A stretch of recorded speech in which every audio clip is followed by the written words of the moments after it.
There are moments in life that simply end without explanation. A conversation trails off. A message remains unanswered. A person we once trusted, once shared our days with, simply fades away into silence.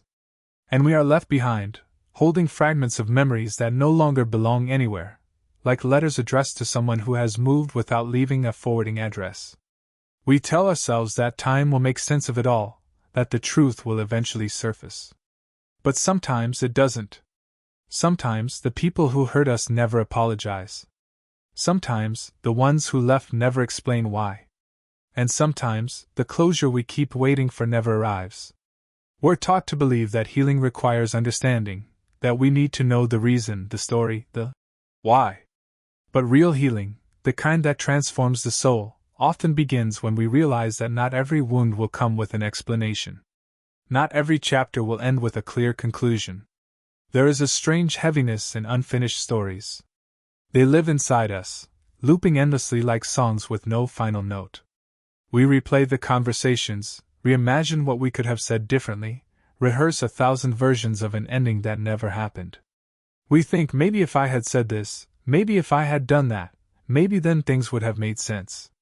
But the truth is, closure is not something we receive. It's something we create. It's not given to us by the people who left, but shaped by what we choose to carry forward. When we seek closure, we are really seeking peace. We are seeking the moment where the pain stops spinning in circles and begins to rest. But peace doesn't always come from answers, it often comes from acceptance. Acceptance that the story didn't go the way we wanted. That the person we loved wasn't ready to love us back. That some endings are quiet, unfinished, and unfair. And that's okay. There's a part of you that wants to hold on, not because you enjoy the pain, but because holding on makes you feel closer to what was lost. It's strange how pain becomes a form of connection. Even when the person is gone, the ache reminds you they were once real. So you hold on to the ache, afraid that letting go of it means letting go of them. But closure isn't about forgetting. It's about no longer needing the story to resolve in your favor.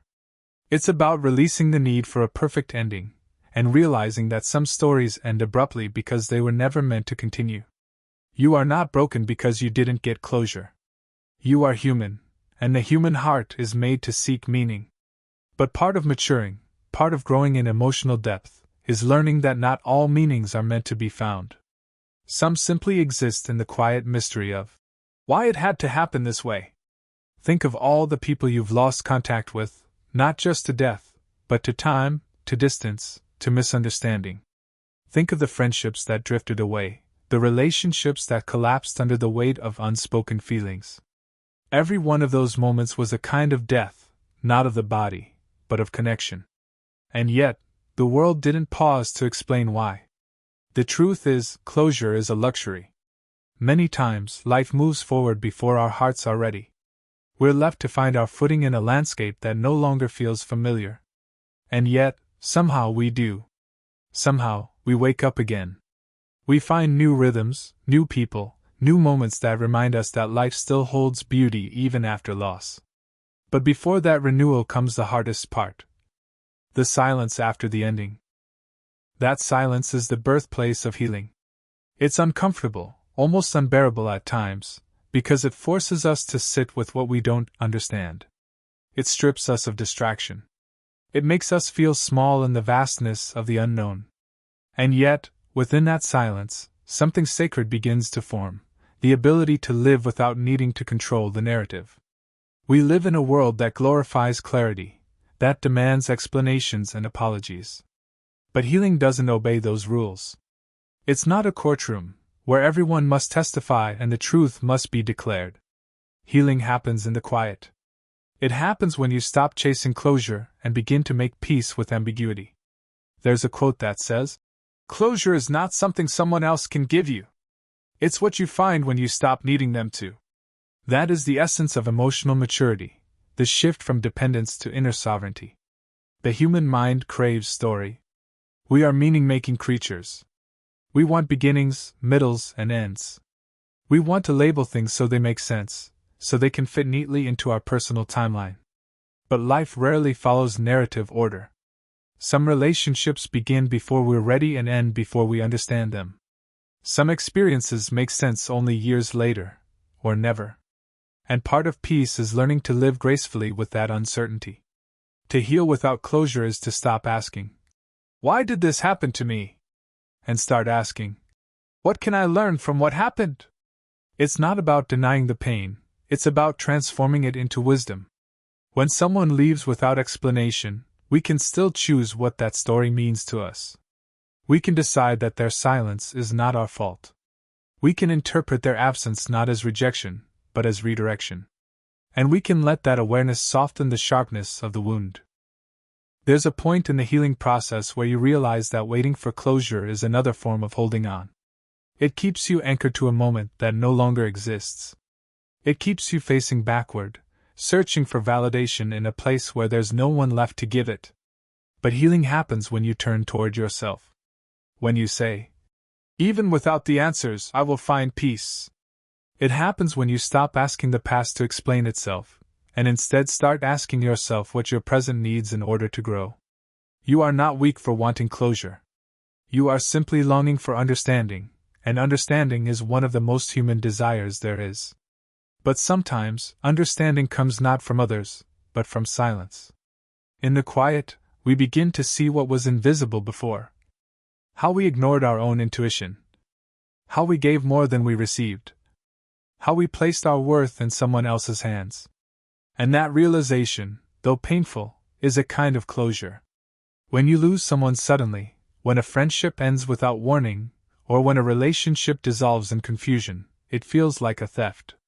Not just of the person, but of your sense of coherence. Your mind keeps circling around what you could have done differently. Your heart keeps waiting for an ending that will never come. But maybe closure isn't about finishing the story. Maybe it's about learning to live beautifully in the middle of it. Maybe it's about finding peace in the idea that some things are meant to stay open, because the lesson isn't in the ending, but in what you become while trying to understand it. When you stop searching for closure, you make space for something deeper. Forgiveness, not of them, but of yourself. Forgiveness for not knowing better. For staying too long. For loving too deeply. For expecting more than they could give. And in that forgiveness, you begin to reclaim your power. There will come a day when you think of what happened, and it won't hurt the same way. The story will still exist, but it will no longer define you. It will simply be one thread in the tapestry of who you are, a reminder of how far you've come. You will realize that you can honor what was without clinging to it. That you can remember them without reopening the wound. That you can feel grateful for the lesson, even if it came wrapped in loss. Closure is not the end of pain, it's the transformation of pain into perspective. It's the moment when you stop waiting for someone else to give you peace and begin giving it to yourself. The people who leave without explanation. The words that remain unsaid. The questions that will never be answered. They all become part of your spiritual education. They teach you that life doesn't owe you understanding. It only offers experience, and it's up to you to find meaning within it. Maybe the universe withholds closure because it knows that certainty would keep us from growing. Because sometimes, it's the very absence of answers that drives us inward, to discover parts of ourselves we would have never met otherwise. So if you are sitting in that quiet space right now, if you are waiting for someone to make things right, if you are haunted by words you'll never hear, know this, you are already healing. You are already finding closure in your willingness to face the silence instead of running from it. Every time you breathe through the ache. Every time you choose calm over chaos. Every time you remind yourself that you are still worthy. You are building peace, not from the outside in, but from the inside out. There is no single moment when closure arrives. It's gradual, subtle, almost invisible. It happens when you stop checking their profile. When you no longer replay the conversation in your head. When you start thinking more about your future than their absence. When you realize you've stopped waiting for the why. And in that realization, quiet, uncelebrated and unnoticed, you'll feel something shift. You'll feel the story loosen its grip. You'll feel the weight of unfinished things grow lighter. That's closure. That's peace. Not as an answer, but as a surrender. Not as an ending, but as a beginning. Because healing without closure isn't about forgetting. It's about finally being free to remember without pain. There comes a point in every loss when the mind grows tired of searching. You've replayed every memory, every word, every silence, until the story becomes a blur. You've asked all the questions that will never be answered, until your heart feels hollow from waiting. And then, slowly, quietly, something begins to shift. The obsession to understand starts to fade. The ache doesn't disappear, but it softens, like a bruise that no longer throbs, only whispers when touched. This is where acceptance begins. Not as a single moment of enlightenment, but as a gradual surrender, a quiet understanding that some things will never make sense, and that's okay. Acceptance is not about approval. It doesn't mean what happened was fair, or justified, or deserved. It simply means you are no longer willing to let confusion hold your heart hostage. You stop asking, "Why did they leave?" and begin asking, "What is this silence teaching me?" You stop chasing explanations, and start noticing what life is showing you instead. The truth is, we crave answers because we want to feel in control. We believe that if we could just understand, we could stop the pain. But the pain isn't in the lack of answers, it's in our resistance to uncertainty. It's in our belief that we need to know in order to move on. When we release that belief, a kind of peace emerges. Not a loud, triumphant peace, but a quiet one, like fog lifting from a field after rain. It doesn't announce itself. It simply arrives, and you realize you can breathe again. Acceptance is not resignation. It's not giving up, it's giving into the flow of what already is. It's saying, "I may never know why this happened, but I can still live fully." It's choosing to trust life even when it doesn't make sense. There's a power in that surrender, a power that comes from releasing control, from admitting that not everything is yours to fix. So much of our suffering comes from trying to rewrite what's already been written. We hold on to the story, hoping that if we think about it enough, it will change. But the past is not clay, it cannot be molded. It's stone, already set in shape. Acceptance is the art of learning to live with what's carved there, and to find beauty in its texture, even if it's rough. We often think healing means finding closure, but sometimes, it's learning to live with open endings. Life doesn't close every door neatly. Some remain half open, letting the wind in. And maybe that's not a flaw in the story. Maybe it's how the soul learns to grow, not in perfect circles, but in spirals, always expanding around unanswered questions. When you stop needing to understand everything, you make space for something deeper than understanding. Wisdom. Wisdom doesn't demand explanation. It listens to silence. It sees meaning in mystery. It finds peace not because everything is clear, but because it no longer needs to be. There's an ancient stillness in acceptance. It doesn't come quickly, it arrives like dawn, slowly illuminating what was once hidden. One morning, you wake up and realize that the person who once haunted your thoughts has become just another memory. Not because you force yourself to forget, but because life gently filled the space they left behind. It's not that you stopped caring, it's that you learned to carry it differently. You stop holding the memory like a wound and begin to hold it like a lesson. And that shift, subtle as it is, changes everything. Acceptance doesn't mean the pain is gone. It means you've stopped resisting its presence. You stop fighting against the ache and instead let it speak. You let it move through you, as grief, as longing, as love unreturned, until it transforms into something else, understanding. There's a moment in grief where we realize that pain is not the enemy, attachment to the past is. We keep grasping for something that no longer exists, trying to make it solid again. But life is fluid. It moves forward whether we do or not. And in that movement, we are invited, not forced, but invited, to flow along. To accept is not to erase. It's to integrate. It's to take what happened, fold it gently into your story, and let it become part of your depth. The things you could not understand become the very soil in which your wisdom grows. You stop asking, "Why did this happen?" and begin to whisper, "What is this teaching me about myself?" Because the truth is, every heartbreak, every unanswered question, every silent ending, is not a punishment, but an invitation to know yourself more deeply.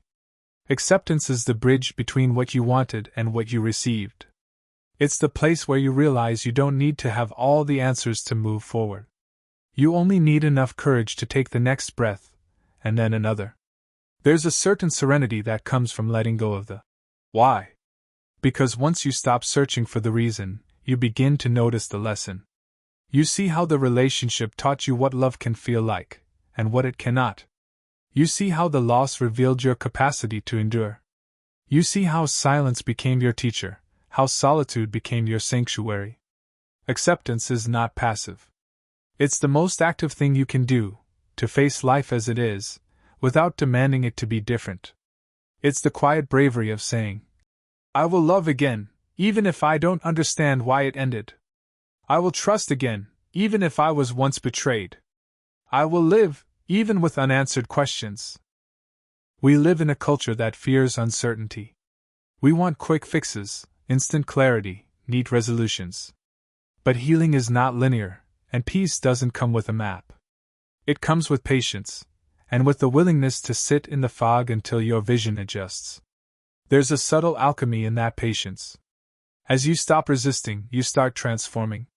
You begin to notice the small things again, the light filtering through curtains, the warmth of your morning tea, the quiet hum of life continuing around you. You realize that while you were lost in the search for answers, the world was still offering beauty, every single day. And slowly you return to it. Acceptance is the point where grief becomes gratitude. Not gratitude for the pain, but for the person you became because of it. For the strength you discovered when you had no choice but to endure. For the tenderness that still allows you to love, even after loss. You begin to see that the people who hurt you were not villains, they were mirrors. They reflected back the parts of yourself you needed to meet. Your longing showed you your depth. Your heartbreak showed you your capacity for love. Your confusion showed you your resilience. And when you accept that, the story loses its power to wound you. It becomes a part of your mythology, not a scar that defines you, but a symbol of your becoming. Acceptance is not the end of healing. It's the beginning of peace. It's when your energy stops being consumed by what could have been and starts flowing into what is. You begin to create again, to dream again, to live again, not as the person you were before the pain, but as someone more whole. Because every unanswered question becomes a space for grace. Every silence becomes an invitation to listen inward. And every loss becomes a reminder that what truly belongs to you can never be taken away. Sometimes, acceptance begins in the smallest moments. You wake up one morning and realize you didn't dream of them. You hear a song that once broke you, and it simply sounds like music again. You look at an old message, and instead of pain, you feel gratitude for the version of you who once loved so openly. That's how healing really happens. Not all at once. Not in a single revelation. But in tiny, quiet ways, until the silence that once frightened you becomes the silence that soothes you. Acceptance means choosing to be here, in this moment, without demanding it to explain itself. It means recognizing that even unanswered stories have value. That even endings without clarity can still bring completion, in their own mysterious way. When you stop asking life for certainty, you start receiving its wisdom. Because life was never meant to be fully understood. It was meant to be lived, deeply, vulnerably, honestly. And acceptance is what allows you to live again. Not perfectly, but fully. You can love people who never apologized. You can forgive those who never asked. You can find peace with memories that will never make sense. Because peace is not found in their explanations, it's found in your evolution. It's the moment you realize you can still smile, still breathe, still hope. It's when you stop waiting for someone else to give you closure and start realizing you've already been writing your own. There's a quiet strength in those who live with unanswered questions. They carry an invisible grace, not because they have everything figured out, but because they've learned how to walk with uncertainty. They've learned how to hold sorrow without letting it harden them. They've learned that the heart can stay soft even after it's been broken. And perhaps that's the truest form of closure, to become the kind of person who no longer needs it. You don't need every story to make sense. You don't need every ending to be fair.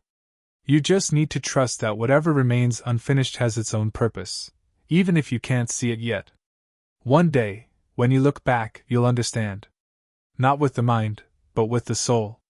You'll see how every unanswered question led you closer to yourself. How every silence shaped your inner voice. And how acceptance became the softest, most powerful form of healing you've ever known.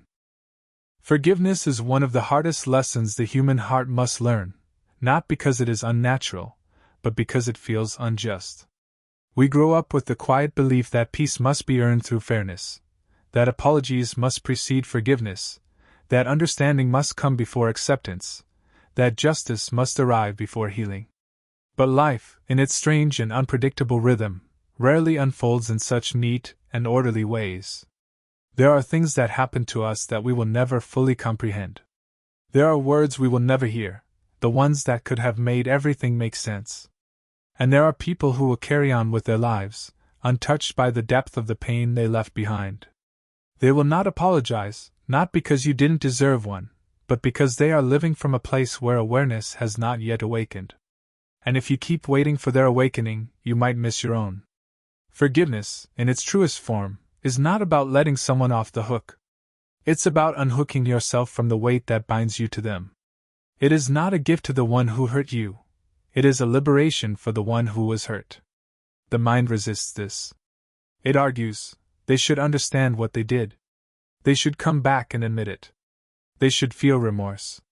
But the universe doesn't always grant us that symmetry. Sometimes the apology never comes, and yet you can still choose peace. Because forgiveness is not a transaction. It's an awakening. It's realizing that clinging to resentment keeps you tied to the story that broke you. And every time you replay it, you relive it, over and over, until it becomes part of your identity. It's understandable. We all long for acknowledgement. To be seen in our pain. To hear someone say, "I know I hurt you." But sometimes, the people who hurt us cannot even see the pain within themselves. They are blind to it, not out of cruelty, but because facing it would unravel the fragile image they hold of who they are. And so they walk away untouched, leaving you to sit in the ruins of something they will never examine. But here is the truth: your healing does not depend on their seeing. It depends on your willingness to see yourself. To forgive without apology is to reclaim your autonomy. It is to say, I will not let this wound define my life. It does not mean condoning the act, excusing the behavior, or pretending it didn't matter. It means no longer allowing it to hold power over your peace. Imagine for a moment a chain connecting you to the person who hurt you. Every thought of anger, every unspoken argument, every imagined confrontation, each one tightens that chain, pulls you closer to the past. Forgiveness is the moment you decide to unclasp it. Not because they earned your release, but because you no longer want to carry them in your spirit. Forgiveness, in silence, without apology, it feels lonely at first. There's no closure moment, no cinematic reconciliation, no soft music and mutual understanding. It's just you, in the quiet, breathing through the ache of what will never be. But over time, the ache softens. And in its place grows something deeper than fairness, freedom. Forgiveness without apology is not a single act, it's a slow unfolding. It begins when you stop rehearsing the story of what they did. It deepens when you stop needing to prove you were right. And it matures when you can remember what happened without feeling the pull of bitterness. Some wounds stay tender for years. There will be days when forgiveness feels complete, and then, out of nowhere, a song, a scent, a name, will reopen it. That doesn't mean you've failed. It just means healing isn't linear, it's cyclical, like the tides. Each wave that returns brings less resistance, less sting, less story. Until one day, the memory arrives as simply that, a memory, not a weight. Forgiveness also means releasing yourself from the illusion that the past could have been different. That is the hardest part. Because the mind loves to rewrite, to imagine better endings. If only I had said this. If only they had realized that. If only I had left sooner. But the truth is, it happened exactly as it did, and no amount of mental rewriting can alter it. You cannot change the story, but you can change your relationship to it. You can stop looking for what should have been, and start embracing what is. That shift is the beginning of peace. There's a kind of sacred maturity in forgiving someone who never said they were sorry. It's a form of invisible grace, the kind that doesn't seek acknowledgement, only liberation. You become a quiet alchemist, turning pain into wisdom, resentment into understanding, wounds into insight. You start to see that every hurt was a lesson, not because you deserve to be hurt, but because life uses even pain as a teacher. There are those who will never say sorry, not because they don't know they hurt you, but because they cannot bear to face the version of themselves that caused pain. They fear the reflection. They fear the accountability that would shatter their self-image. And in a strange way, that blindness is its own punishment. They live trapped in a cycle of avoidance, always running from their own shadow. But you have the power to step out of that cycle. You can face your own pain, breathe through it, and rise beyond it. Forgiveness is not forgetting. It's remembering without reliving. It's allowing the past to exist, but no longer allowing it to rule the present. It's looking at what happened and saying, yes, this hurt me, but it will not define who I become. True forgiveness is radical because it's unconditional. It doesn't wait for the other to change. It begins when you decide that your peace matters more than your pride. It asks, can I let go of what they will never fix? And in that letting go, you discover that forgiveness was never about them. It was always about your own freedom. There is a moment, quiet, almost imperceptible, when you realize that holding on to resentment has only exhausted you. You see how many days, how many nights, how many moments of your own life have been consumed by replaying what they did. And you finally whisper to yourself, I deserve peace. That whisper becomes the seed of forgiveness. You don't have to feel ready. You don't have to know how. You just have to want to be free more than you want to be right. And slowly, without fanfare, the energy begins to shift. The anger loosens. The story loses its sharp edges. You start to see them, not as a villain in your life, but as a flawed, unconscious being caught in their own suffering. You start to see yourself, not as a victim, but as someone who survived, who learned, who evolved. And in that shift, compassion is born. Not the soft, naive compassion that excuses harm, but the kind that arises from understanding the complexity of human nature. To forgive without apology is to trust that life itself will bring balance. Not necessarily through karma or justice in the way we imagine, but through awareness. Everyone must eventually face the truth of themselves, whether in this lifetime or the next. You don't need to be the one who ensures it. You only need to free yourself from carrying their lesson as your burden. Sometimes the person you need to forgive most deeply is yourself. For staying too long. For not seeing sooner. For loving someone who didn't love you back in the way you needed. For repeating patterns that hurt you. Self-forgiveness is the quiet twin of forgiveness, often more difficult, yet more essential. Because without forgiving yourself, the loop of blame continues inward. You cannot heal by punishing yourself for not knowing better at the time. You did the best you could with the awareness you had. And now you are doing better, because you know more. Forgiving yourself is not erasing what happened. It's looking in the mirror and saying, I forgive the person I was, for not yet being the person I am now. That simple sentence can change everything. It releases the energy trapped in regret, turning it into compassion. And compassion, for self, for others, is the purest expression of peace. There is a profound stillness that follows true forgiveness. Not relief, exactly, more like spaciousness. As if a door has opened inside you, and air that was trapped for years can finally move again.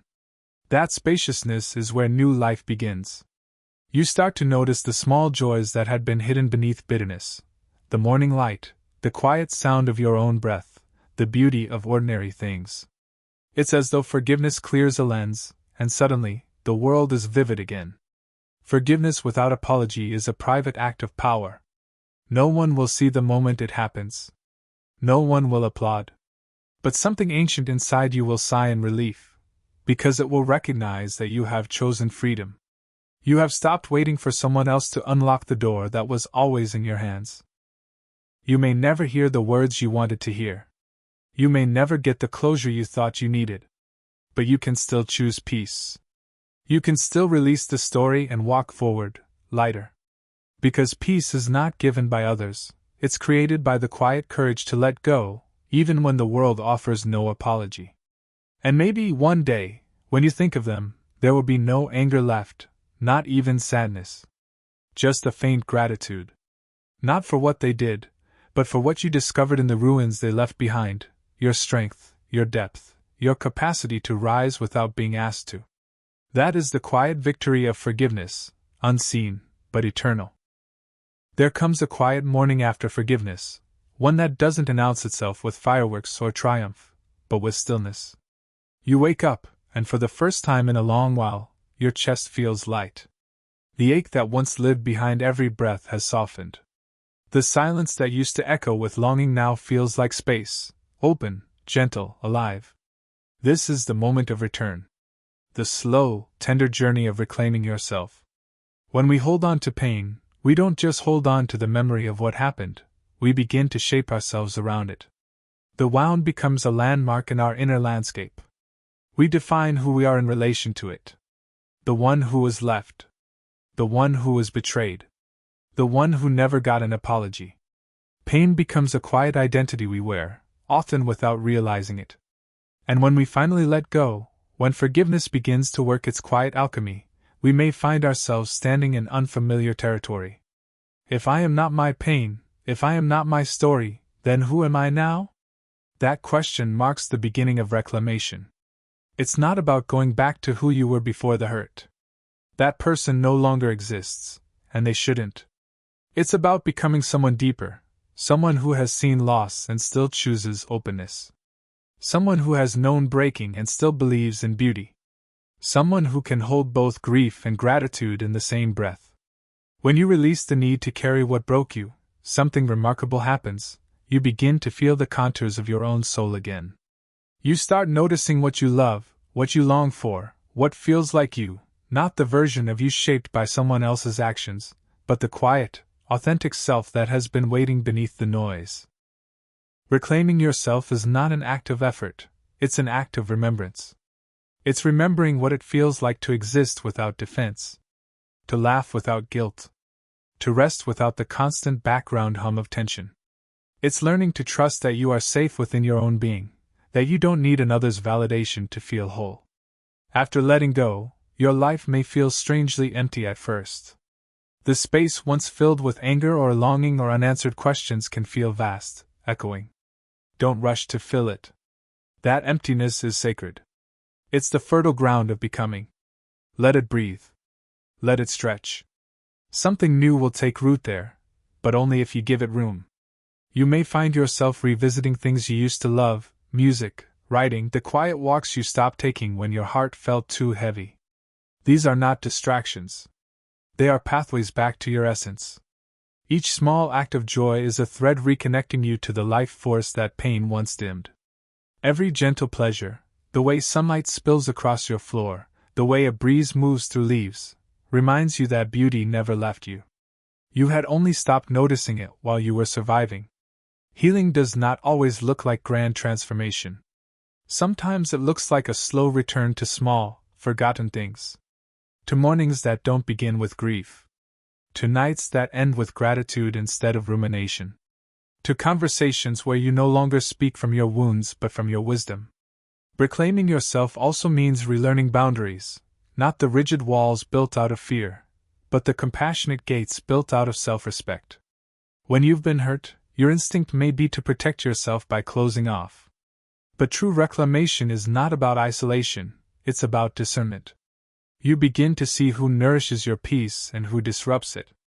You begin to listen to the subtle signals your body gives when something feels wrong, or when something feels safe. You no longer chase love that costs you your dignity, or attention that drains your spirit. You start walking away sooner, not because you are cold, but because you are finally warm within yourself. And that warmth, that quiet, self-contained peace, becomes your new home. There's a tenderness in rediscovering your own company after pain. At first, solitude can feel like absence. But over time, it becomes presence, the presence of you. You start to notice that silence no longer hurts, it soothes. You can sit with yourself for hours, not in loneliness, but in communion. The noise of needing answers, needing validation, needing closure, begins to fade. In its place grows curiosity. What do I need now? What do I want to create, to explore, to feel? This is where freedom begins, when your attention shifts from what was lost to what is possible. When you no longer define your days by the pain that once consumed you, but by the peace you are learning to cultivate. Sometimes people fear that letting go will mean forgetting, as if healing dishonors the depth of what happened. But healing is not forgetting. It's carrying the memory with reverence, not resentment. It's acknowledging that the chapter existed, and still choosing to turn the page. The story remains, but the suffering no longer narrates it. You can honor what hurt you and still release its hold.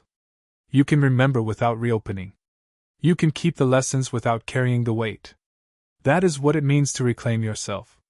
There's a moment, quiet but unmistakable, when you realize that you've changed. That the things which once triggered you now barely ripple through your spirit. That the conversations you used to dread now pass through you like wine through leaves. That the person you once were, anxious, reactive, consumed, has softened. Not hardened, not detached, but softened. You become more deliberate. More grounded. More at ease in your own skin. It's not that the world becomes kinder. It's that your relationship with it becomes wiser. You no longer take things so personally. You see how much of what people say and do is a reflection of their inner world, not yours. And you stop trying to fix, convince, or rescue everyone who drifts into your life. Instead, you tend to your own energy.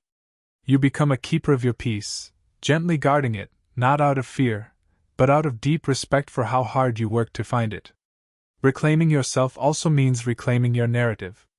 For so long, your story may have revolved around what happened to you. The betrayal. The loss. The silence. But as healing unfolds, the center of that story shifts, from them to you. You become the protagonist again. Not the wounded one, but the one who grew wiser through the wound. Not the one who lost something, but the one who found themselves because of it.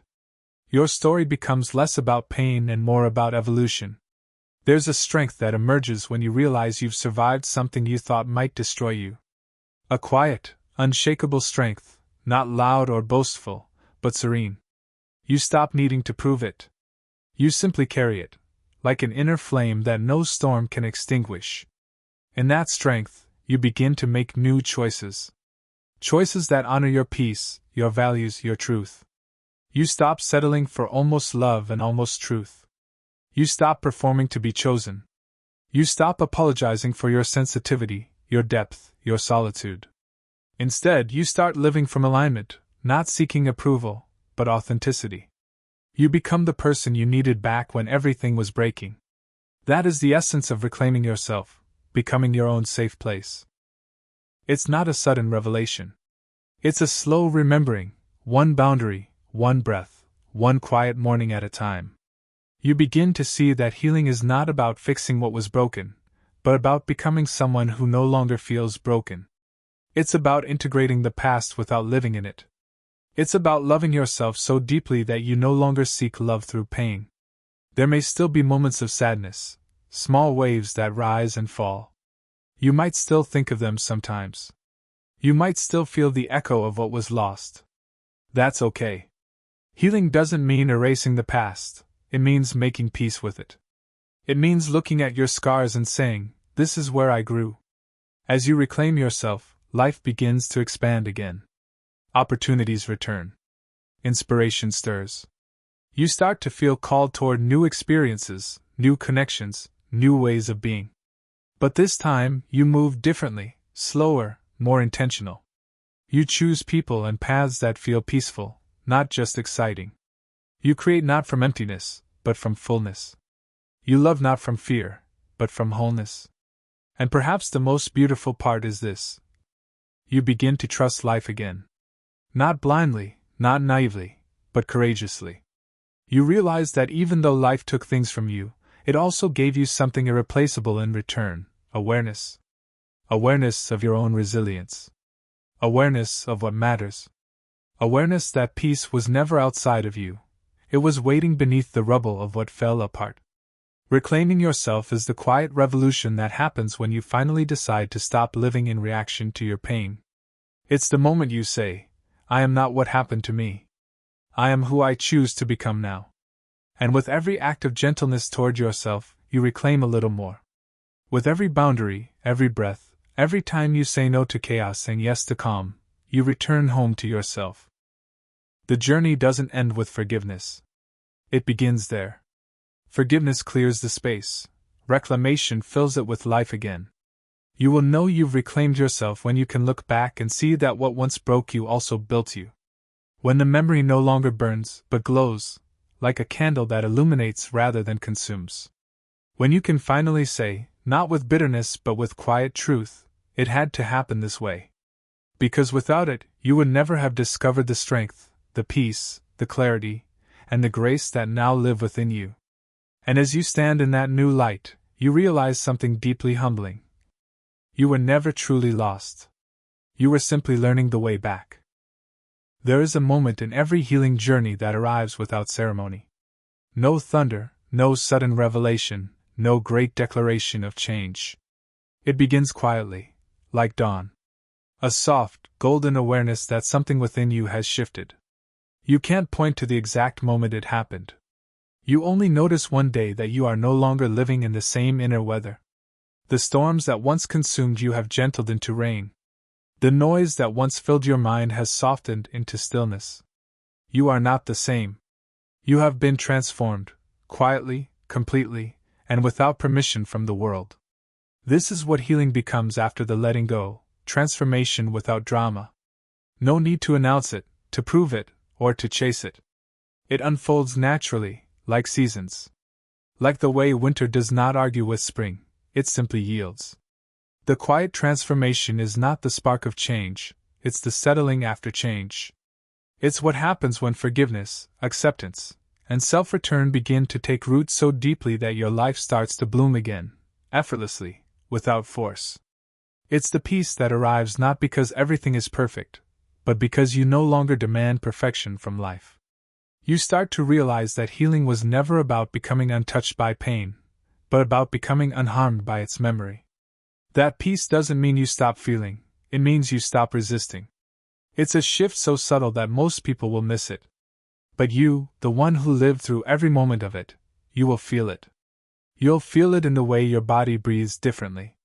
In the way your voice carries calm even when speaking of things that once brought tears.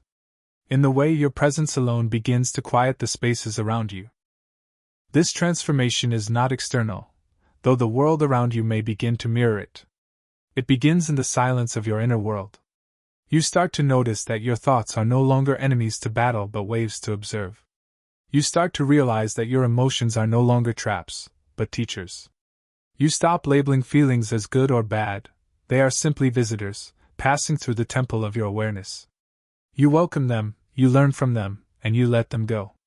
There is no need to control anymore, only to flow. The quiet transformation begins when you stop asking, when will I be healed? And instead start living as if you already are. You begin to engage with life again, not out of survival, but out of curiosity. You open your window, feel the wind, watch the world, and realize that peace is not an event, it's a relationship you cultivate with yourself and with existence. The world has not changed. But you have, and that changes everything. There was a time when silence frightened you. It felt like abandonment, like loss, like emptiness. But now, silence feels like home.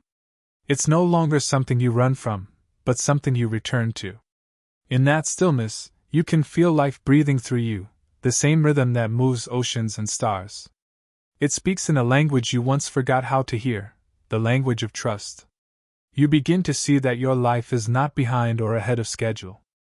Everything is unfolding with quiet precision, exactly when it's meant to. You learn to rest in uncertainty, to let mystery be your teacher. You start trusting what you can't yet see, not because you are naive, but because you have learned that control was never safety. Letting go was. And so your days begin to take on a new rhythm, slower, softer. You start to value the spaces between doing. You find peace in making tea, in tending to your surroundings, in being fully present for the simplest acts. You no longer chase purpose in the grand sense, you live it through presence. Purpose is not out there somewhere waiting to be found. It's here, in how you move through each ordinary moment with awareness and care. The transformation deepens when you start to see beauty again. Not the kind that dazzles, but the kind that hums quietly beneath all things. The light through a curtain. The texture of an old book. The way laughter returns after months of silence, tentative at first, then fuller, warmer. The beauty that was always there, waiting for your eyes to soften enough to see it. And as you notice beauty, gratitude follows naturally. Not the forced gratitude of trying to be positive, but the gentle recognition that life, even with its losses, is still miraculous. That there is still something sacred in being alive, in feeling, in trying again. You stop needing life to give you everything, because you begin to realize it already has. Every ending, every ache, every moment of confusion, they all carve the space inside you that peace now fills. The quiet transformation teaches you that peace is not the absence of chaos, but the ability to remain grounded within it. There will still be challenges. There will still be heartbreaks and disappointments. But now, you meet them differently. You respond instead of react. You pause before you speak. You breathe before you judge. You extend grace before you assume. And in that space, that tiny pause between what happens and how you respond, you find your power. It's not the kind of power that dominates or conquers. It's the kind that emanates from within, steady, unmovable, compassionate. A quiet confidence that doesn't need to prove itself. People may sense it without knowing why, that stillness about you, that groundedness. It's the calm of someone who has been through the fire, and no longer fears the flame. Transformation also shows itself in what you no longer chase. You no longer beg for explanations, closure, or validation. You no longer exhaust yourself trying to fix people who refuse to heal. You no longer stay where your peace has to shrink to survive. You choose differently, not from fear of being hurt, but from love for yourself. You realize that walking away is not bitterness, it's clarity. Saying no is not cruelty, it's wisdom. Being alone is not emptiness, it's freedom. You are no longer afraid of solitude, because you have seen what silence can teach you. And in that solitude, you discover that being with yourself can be the most peaceful companionship there is. When you reach this stage of healing, life begins to mirror your inner calm. The right people find you, not because you go searching, but because your peace calls to them. New experiences align, not because you force them, but because your energy has become a magnet for what resonates with your truth. Synchronicities start appearing again, gentle reminders that you are not wandering aimlessly, that something larger is guiding you still. You begin to live in rhythm with the universe, not in resistance to it. This quiet transformation isn't about perfection, it's about integration. It's the moment your past, your pain, your lessons, and your peace all sit at the same table and finally make sense together. You stop asking why it happened and start seeing how it shaped you. You start to understand that the things that hurt you also prepared you, for love, for purpose, for wisdom. The suffering didn't make you less, it refined you. Like fire purifying gold, it burned away everything that wasn't you. And so you walk through the world differently now. You no longer search for meaning in chaos, you create meaning in calm. You no longer need to be understood, you understand yourself. You no longer wait for peace, you are peace. The transformation is quiet because it doesn't announce itself. It shows in the way you pause instead of panic. In the way you smile at things that once triggered you. In the way your presence comforts others without words. In the way you live softly, but stand firmly in your truth. You begin to see that strength was never the absence of vulnerability. It was the courage to remain open, to love, to trust, to try again, even after pain. It was the softness that survived the breaking. And that softness becomes your greatest power. This transformation does not end. It keeps unfolding, layer by layer, as you continue living with awareness.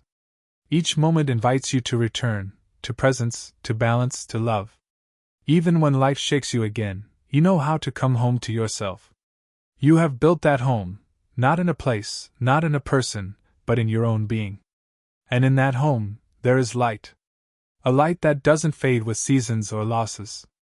A light that no longer needs to be found, because it has always been you. You are not just surviving anymore, you are quietly, profoundly alive. And that is the true transformation. Because in the end, healing was never about fixing what was broken. It was about discovering the wholeness that was always underneath. It was never about becoming someone new. It was about remembering who you were before the world told you to forget. And now, in the quiet of your own heart, you remember. You remember what peace feels like. You remember what you are made of.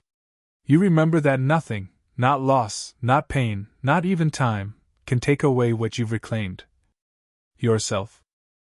There comes a point after every heartbreak, loss, or unexplainable ending when the noise of it all begins to soften. It doesn't vanish overnight. The ache doesn't politely bow and exit the stage of your life. It lingers. It hums beneath the surface of your days like an old song you can't quite forget. But something shifts quietly, subtly, in the rhythm of your existence. The way sunlight starts to feel gentle again, the way silence becomes less threatening, the way you begin to breathe without noticing the weight of it. This is the aftermath. Not the moment of breaking, nor the first few days of survival, but the quiet landscape that unfolds after the storm has passed. It is the part no one writes about, the long stretch of living that follows the final goodbye, where healing doesn't look like victory, but like small mercies you learn to hold close. You start by waking up one morning and realizing that the first thought in your mind isn't them anymore. You make your morning tea, and the world, though muted, doesn't hurt as much as it used to. You catch yourself smiling, not because everything is fine, but because something within you is beginning to thaw. It's subtle. So subtle that if you're not paying attention, you might miss it. The heart never announces when it has begun to mend, it simply learns how to live again in the quiet. Living gently in the aftermath means learning that healing doesn't always require closure, grand realizations, or emotional finales. Sometimes, it's about choosing peace over answers, presence over obsession, and gentleness over control. You stop trying to dissect the past like a puzzle that must be solved. You stop asking why it happened, why it ended, why you weren't enough, why it couldn't have been different. You stop asking, not because the questions are meaningless, but because you finally understand that life rarely answers in words. Its replies are found instead in the way seasons change, in the way new people appear unexpectedly, in the way you begin to rediscover yourself piece by piece. Life answers through experience, not explanation. And when you live gently, you allow those answers to come in their own time, through the slow unfolding of ordinary days.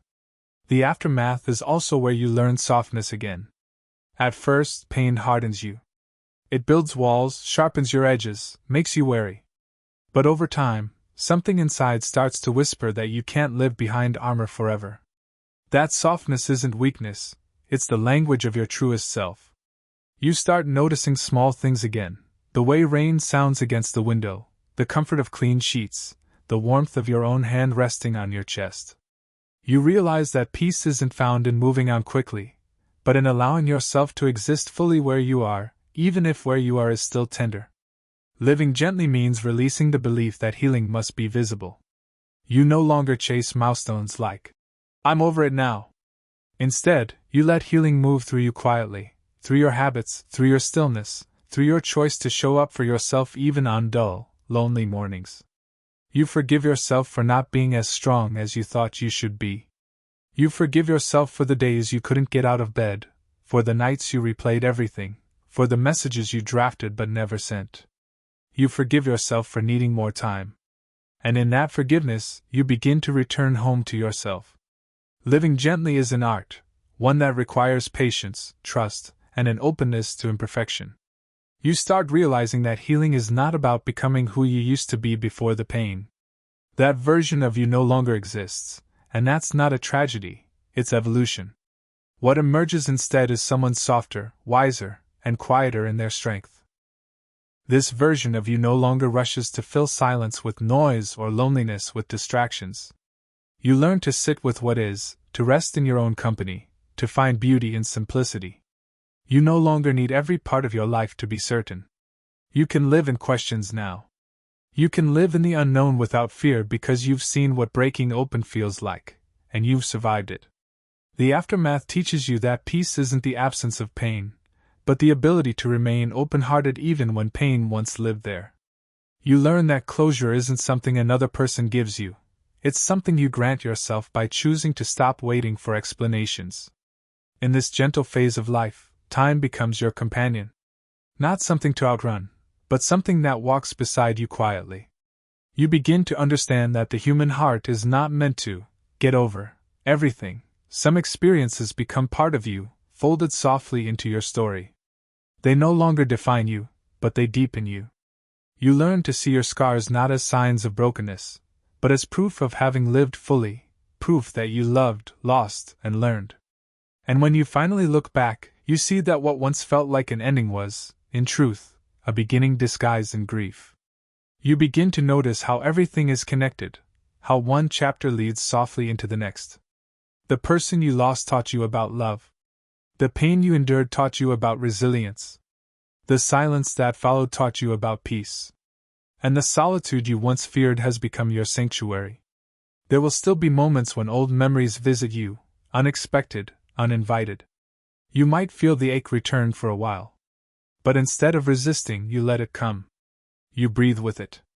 You recognize it as a familiar echo, not a command to return to the past. And just as gently as it came, it passes again. That is the essence of living gently, not suppressing emotion, but allowing it to move through you like wine through trees, touching everything, disturbing nothing. You realize that you can hold joy and sorrow in the same breath.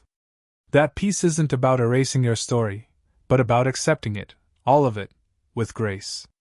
You understand now that healing is cyclical, not linear. You may revisit pain, but you will do so as a wiser traveler each time, someone who knows the terrain, who carries light where once there was only darkness. And somewhere along the way, you start feeling gratitude. Not for the pain itself, but for what it revealed. For how it softened your ego. For how it made you gentler with others. For how it reminded you that love is not possession, and closure is not the only way to find peace. You begin to see that you've become the person you once needed, patient, kind, understanding. And that, perhaps, is the quiet reward of surviving what you thought you couldn't. Living gently in the aftermath means you no longer measure healing by how far you've come from your pain, but by how deeply you can live with yourself now, with tenderness, with presence, with trust in the quiet unfolding of your life. You no longer need to fix what's broken. You no longer need to prove you're okay. You no longer need the past to make sense. You simply need to be, here, in this moment. Breathing. Listening. Living softly. For in the stillness that once frightened you, you now find peace. In the silence that once felt empty, you now find fullness. And in the gentle rhythm of your own heart, you hear the quiet truth whispering. You made it. Not by forcing closure. Not by erasing what happened. But by learning to live, gently, wholly, and beautifully, in the space that remains. There comes a moment, often quiet, often unexpected, when you realize that something inside you has changed. Not loudly, not dramatically, but softly, like dawn light slipping through the curtains before you're fully awake. It is the moment you return to inner peace. Not because the past has been rewritten. Not because the people who hurt you finally apologized. Not because you received the closure you wished for. But because you discovered something far more powerful. You can create peace within yourself, even when the world refuses to give it to you. 1. The subtle arrival of peace. Inner peace doesn't arrive with a grand announcement. It's not a moment where everything suddenly makes perfect sense. It's a gentle shift, a loosening, a softening. You notice it in your body before you notice it in your mind. You breathe more deeply without trying. Your shoulders are not always tense. Your sleep starts to settle. Your appetite returns.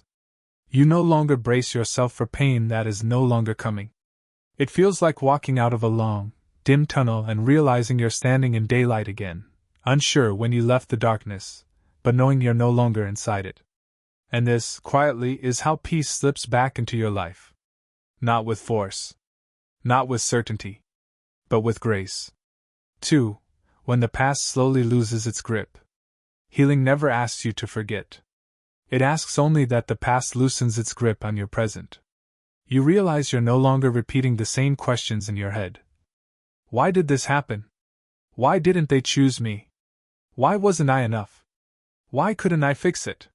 You begin to understand, not intellectually, but deeply, that closure from another person can never replace the closure you create within yourself. The memories remain, but they lose their sharpness.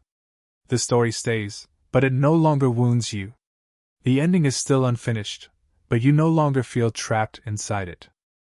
You start to recognize that peace isn't the result of understanding the past, it's the result of releasing the need to. The past becomes a chapter, not a prison. 3. Peace as a homecoming. Inner peace is a return, not to who you were before the pain, but to the person you were always meant to become. You begin to realize that everything you went through has led you somewhere, inward, deeper, truer. You start hearing your own voice again, the one that was drowned out by heartbreak and confusion.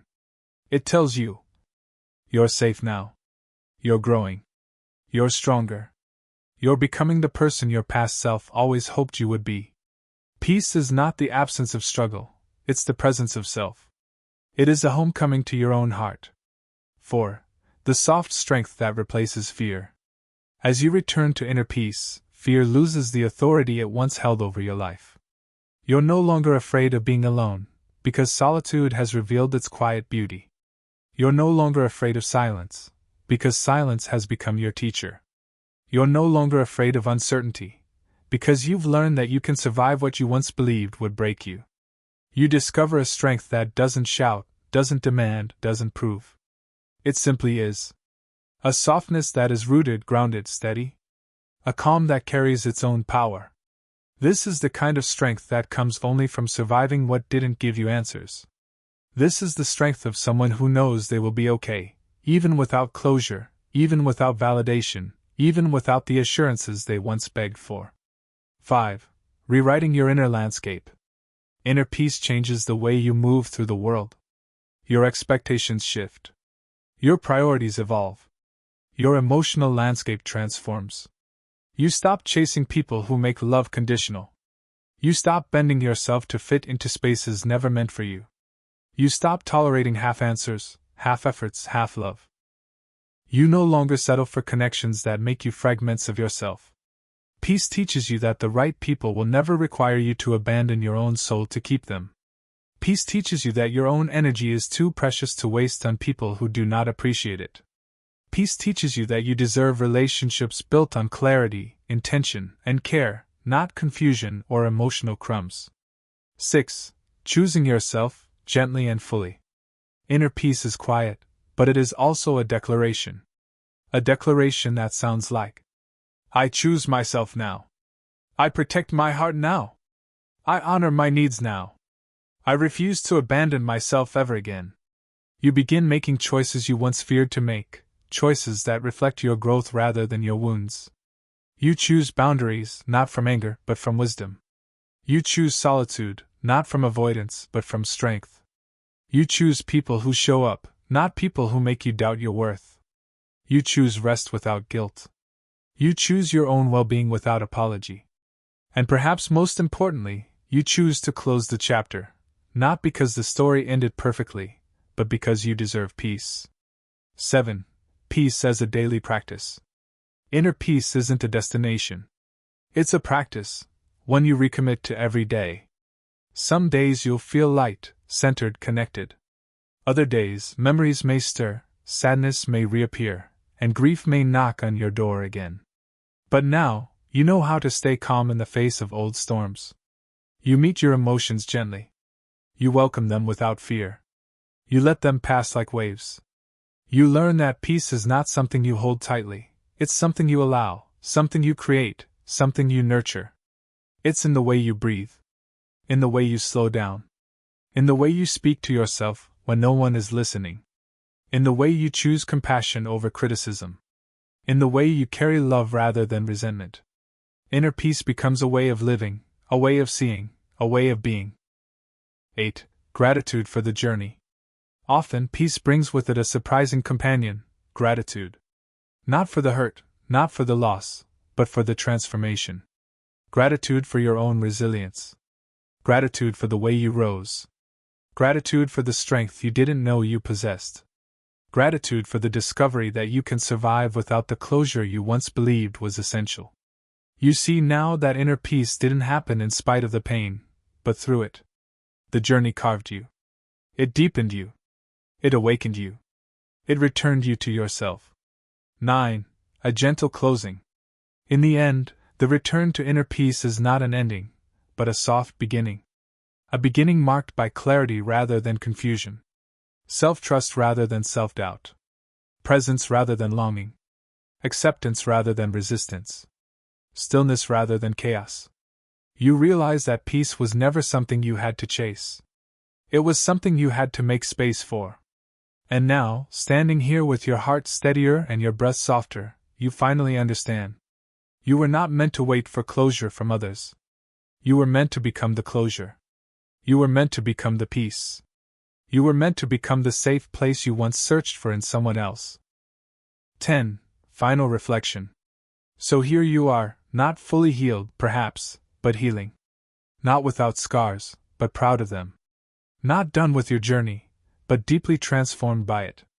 Inner peace is not a destination you arrive at, it is the quiet truth you carry forward. A reminder that you are whole, even without answers. A reminder that you are worthy, even without validation. A reminder that you can build a tranquil, grounded, meaningful life, even after a story that never received its ending. You have returned to yourself. And in that return, you have found what you were searching for all along. A peace that no one can take from you. A peace that does not depend on the past. A peace that lives quietly, steadily, and beautifully within your own heart.